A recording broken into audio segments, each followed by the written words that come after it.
2 महिन्यापासून तुम्ही उद्धव बाळासाहेब ठाकरे शिवसेनेकडून तुम्ही तिकिटासाठी प्रयत्न करीत होते आणि ऐनवेळी तुम्हाला ते तिकीट मिळालं नाही. तुम्ही ऐनवेळी शिंदे गटाचं शिवसेनेचं तिकीट घेतलेलं आहे. तर याबाबत तुमचं पहिलं मत सांगा. नमस्कार, मी अनिता विलास मांजरे, सलग 2 वेळा लोकनियुक्त सरपंच मांजरेवाडी. खऱ्या अर्थाने आज मी उमेदवारी अर्ज दाखल केलेला आहे आणि गेले 10 वर्ष झाले गावामध्ये काम करत आहे.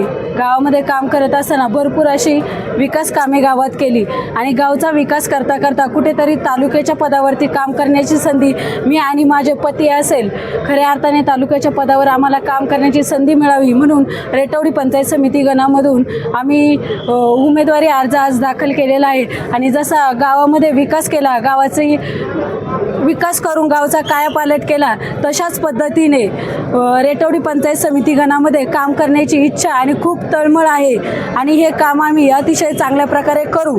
गेले 3 ते 4 महिने झाला आमची प्रचार यंत्रणा सुरू आहे. प्रचार यंत्रणेमध्ये खऱ्या अर्थाने प्रत्येक घरोघरी आमचे 5 ते 7 फेरे झालेले आहे. अशा पद्धतीने आमचा प्रचार सुरू आहे.